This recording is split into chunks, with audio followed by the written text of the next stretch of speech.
கூட்டு வரதான் ஆளுங்க ஊர்ல ஒரு பையன் இல்ல. ஊன்னு ஒரு வார்த்தை சொல்லுங்க. பக்கத்து ஊர்ல வந்து லாரி ஆளை கூட்டி வர. அது எனக்கு அவமானம். அதத்தான் நாங்களும் திங்க் பண்ண. பேசாத நீ. என்னதல நொன்ற கால்ல போட்டானோ? எதிரி நம்ம 100 அடி அடிக்கும் போது ஒரு அடி தவறி நம்ம மேல விழத்தாண்டா செய்யும். அந்த அடி கால்ல வந்துருச்சு. அடேங்கப்பா, அடி கொடுத்த கைப்புள்ளிக்கே உடம்புல காயம்னா அடி வாங்கின உயிரோடு இருப்பான்னு நினைக்கிறியா நீ? இப்படியே உசுப்பேத்தி உடம்ப ரணகலம் ஆக்கிட்டாங்கடா.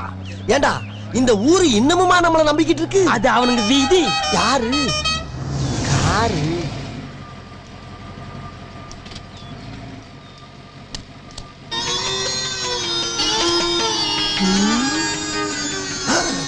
ஏய், கட்டதுல அடிச்சிடாம கத்திய கொடுத்து ஆள் அடிச்சு விட்டுக்காடா. ஓடுங்கடா. ஹலோ ஹலோ, அடடா, உசுருக்கு ஆபத்து வர நேரம் பார்த்து ஓடவிடாம ஆக்கிட்டாங்களே. நான் சொல்றத கேளுங்க.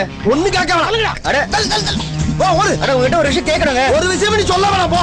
அட வண்டி நிறுத்துறீங்களா? ஐயோ, வளைச்சு வளைச்சு வர்றானே. மறைச்சிட்டாயா.